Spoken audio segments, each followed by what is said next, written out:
കേരളത്തിന്റെ ഗവർണർ കേരളത്തിന്റെ താല്പര്യത്തോടൊപ്പം നിൽക്കാൻ തയ്യാറാകണ്ടേ? അപ്പം നിനക്ക് ഇവിടെ പണിയൊന്നുമില്ല അല്ലേ? പേര് കേട്ട വിവരദോഷികളാണെന്ന് തോന്നുന്നു. എന്താണ് അദ്ദേഹം സ്വീകരിക്കുന്ന രീതികൾ? ഏതെങ്കിലും ഗവർണർക്ക് അനുകരിക്കാവുന്ന നിലയാണോ? എന്നോടാണോ? ഈ നാട്ടിലെ മുഴുവൻ ജനങ്ങളോടാണ് ഞാൻ ചോദിക്കുന്നത്. അങ്ങനെ ഞാൻ പണിയെടുത്തിട്ട് പാകിസ്ഥാൻ നന്നാവണ്ട. ഭാരത് മാതാ കി ജയ്. മുരളീധരനുമായി ആലോചിച്ച് മുരളീധരന്റെ സർട്ടിഫിക്കറ്റിനനുസരിച്ച് കാര്യങ്ങൾ നീക്കാൻ തയ്യാറായാൽ ഇതിനപ്പുറവും സംഭവിക്കുമെന്ന് ആരിഫ് മുഹമ്മദ് ഖാൻ കാണണം. നോർത്ത് ഇന്ത്യ താൻ എന്നെ പറ്റി എന്താ വിചാരിച്ച്?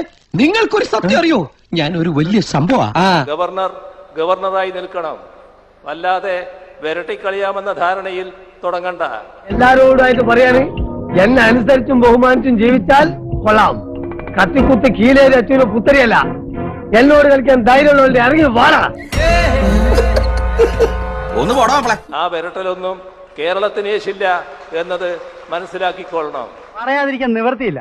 തനിക്കെന്താ എന്റെ കടയും എന്റെ കൊലയും കാണുമ്പോ മാത്രം ഇത്ര പീരിവിരിപ്പ്? എല്ലാത്തിനും കാണിച്ചുതരാം. ഇങ്ങനെ പേടിക്കലടാ ആണുങ്ങളെ വില കളയാനായിട്ട്. എന്തോ വലിയ അധികാരം കയ്യിലുണ്ട്, അതുകൊണ്ട് എന്തോ അങ്ങ് ചെയ്തു കളയും എന്ന മട്ടിലൊക്കെയാണ് ചില ഭാവങ്ങൾ.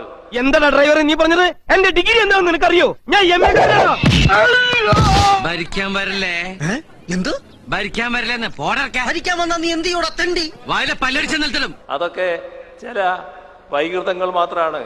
അതൊന്നും നമ്മുടെ രാജ്യത്ത് പ്രായോഗികമാക്കാൻ കഴിയുന്നതല്ല. തന്റെ ദുരയുണ്ടല്ലോ അതങ്ങോട്ട് 8 മടക്കി മടിക്കുത്തിന് താഴെ വെച്ചോണം കേട്ടോ. മടിക്കുത്തിന് താഴെ. ഇന്ന് എന്നത് മനസ്സിലാക്കാൻ അദ്ദേഹത്തിന് കഴിയണം. വിവേകം വേണം.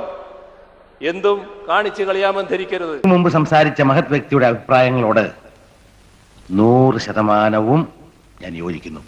കാരണം ഈ രാജ്യം ഒരുത്തന്റെയും തന്തയുടെ വകയല്ല. ഇത് നമ്മുടെ രാജ്യമാണ്. നമ്മുടെ